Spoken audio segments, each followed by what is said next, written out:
Rachel here. Welcome to my Slow TV Stitchery.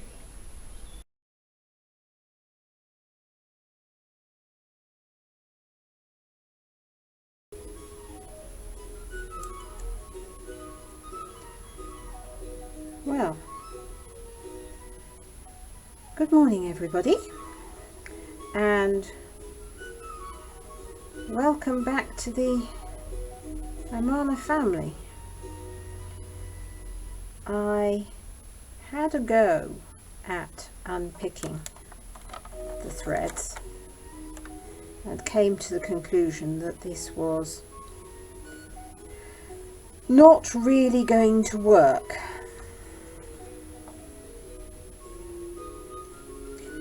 So I am left with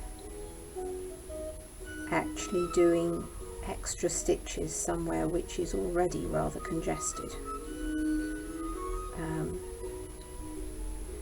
I am sure you'll understand, rather concerned about the overall effect that this is going to have on how the whole piece sits, but I'm certainly not up for doing the whole thing again. Not even I will go that far.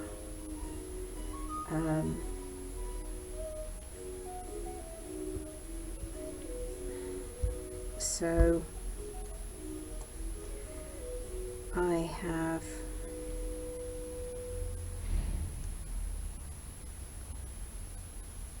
done a little bit of experimentation. I think this is going to work. I'm not attempting to cover every single stitch. I'm trying to leave some of the stitching below to suggest the different points in the pleats. So those of you who watched the progress of the Akhenaten piece with its insane combination of trapunto and goldwork will remember that I used 4 different types of silver pearl on the kilt to produce the different reflectances of the light falling on the pleats with the fabric at different angles, because of course it would be on pleats. So I am leaving, for example, the some of the white lower version to suggest white in shadow, and the previous shadow colour, which is so feeble that in an ordinary light I can't even see where it is, to work on it. So that's another level of shadow, and the new layer of stitching, dark to indicate the depth of the crease, and bright white to show that the Pharaoh's launderers were just as good as his queens, because, as I said some weeks ago, I can't imagine that Pharaoh's laundry was less well done than his queen's.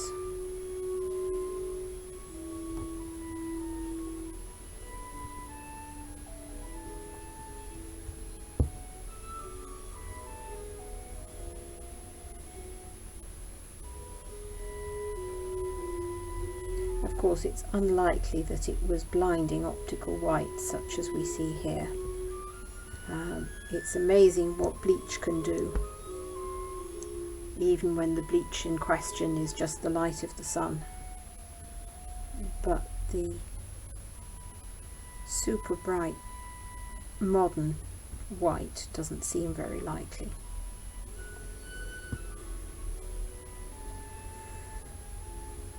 But then I am not, in this case, trying to be historically accurate.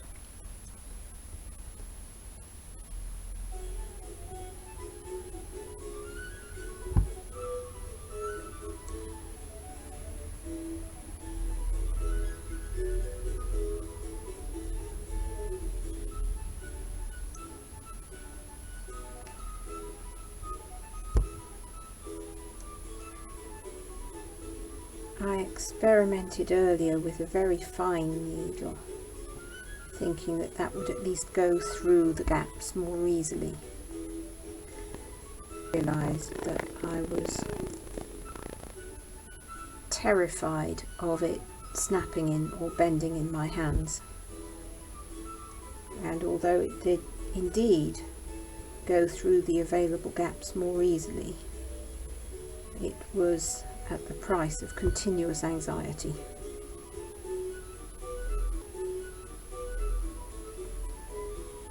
And I think we've all had enough of continuous anxiety in the past 12 months.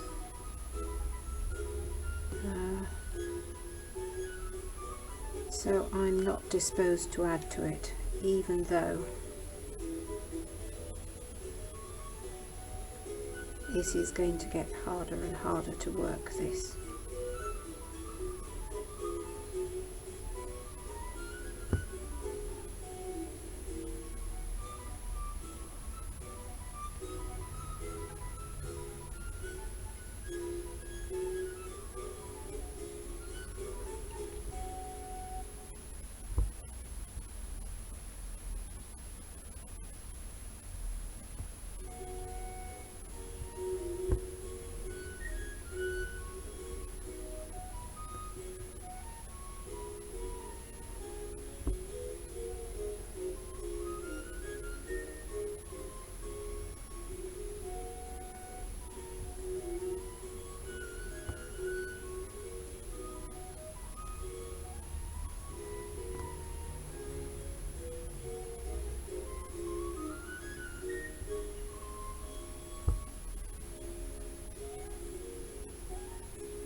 Keeping flat silk from twisting, particularly at this point when what I really need are stitches as flat and as wide as I can make them. Here's going to be a lot of the trick of making this come together satisfactorily.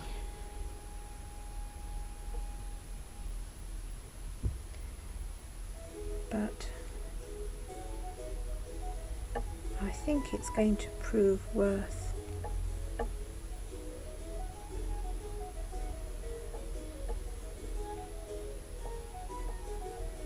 persevering, because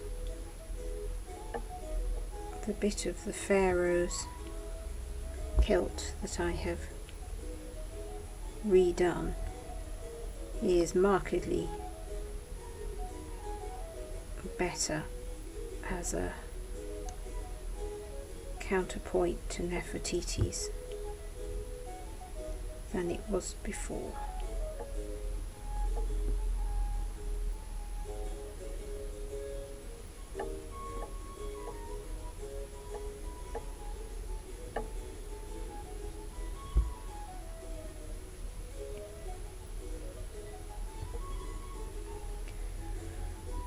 The only difficulty I have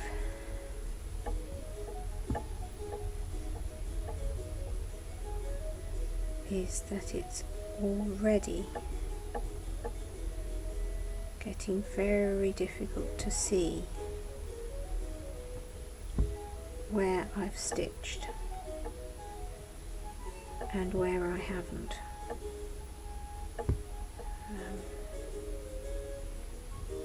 I'm not sure why that should be when you consider that the difference is actually quite startling.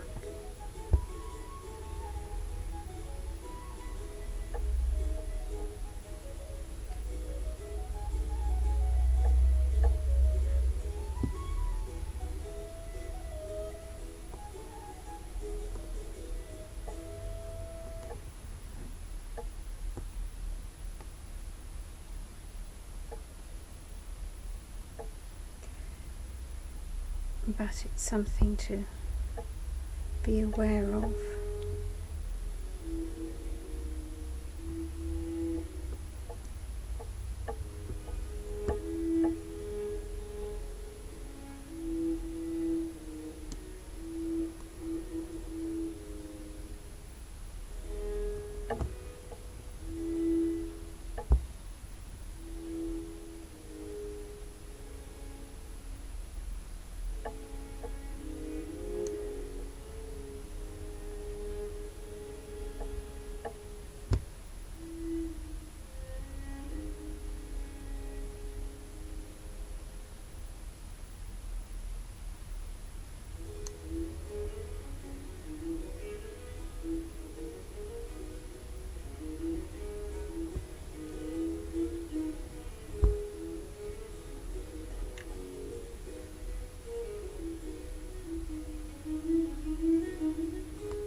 Of course, it does help if you can keep the needle threaded.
Now, I can, in fact,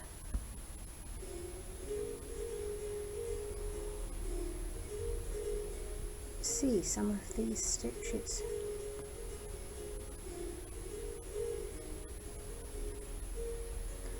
I'm not at all sure whether the onlooker is going to be able to, but I do want to break this up and make it a less monolithic piece.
Effectively, what I'm doing here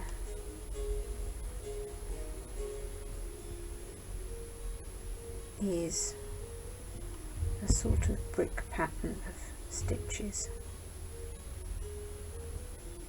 very approximately, because it's really quite hard to see the stitches, and I'll use a lighter blue to put in occasional highlights.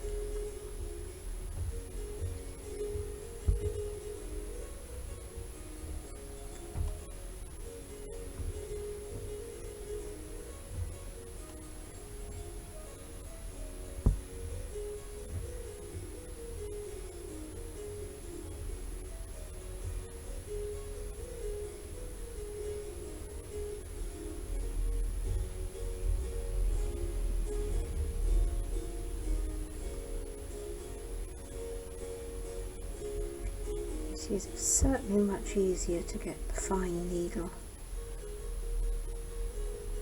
through all the stitching.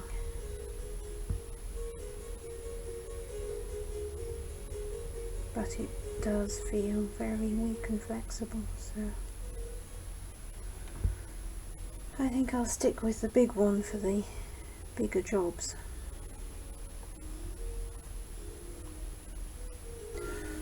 I might have to use a different technique again with Akhenaten seat, I think. It's sufficiently difficult to stitch over the existing stitching that I think I'm going to have to do the dark as added detail rather than as a complete replacement, and try and make it look deliberate.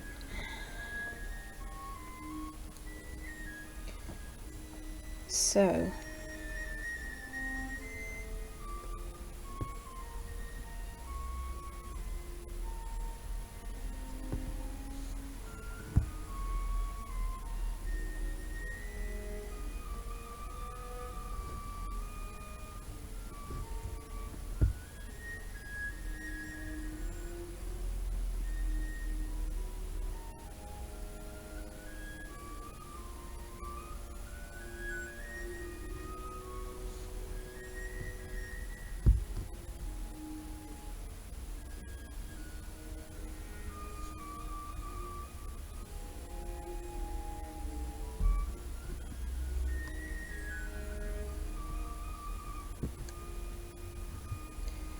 I was watching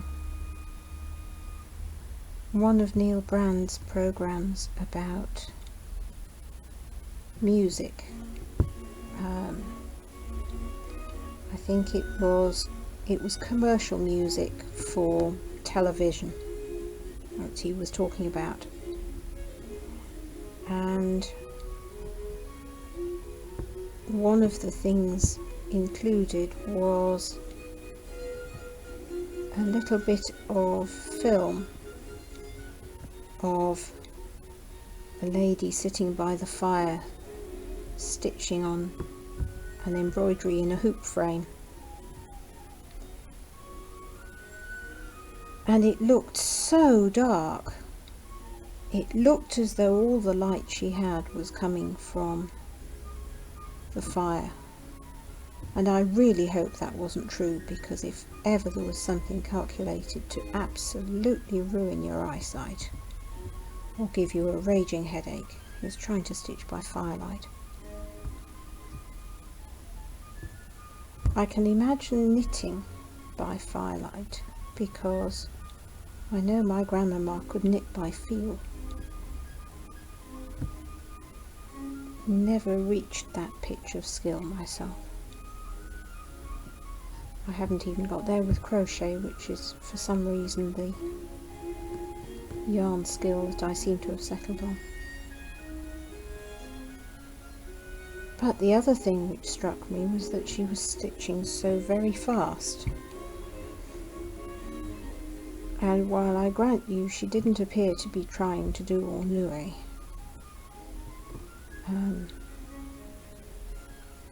she was stitching very much faster than I usually manage.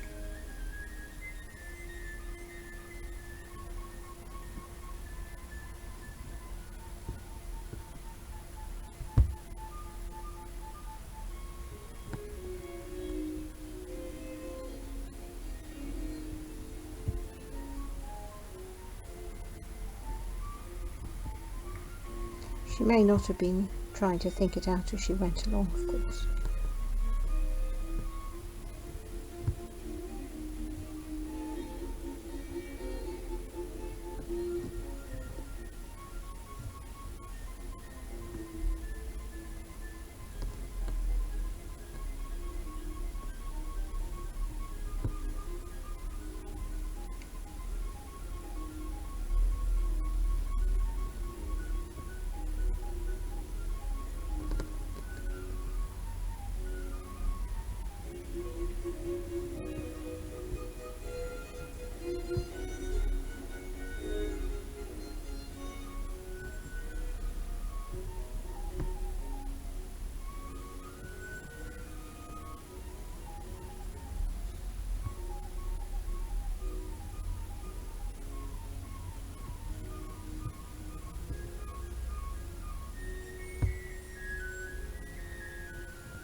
That's all for this session.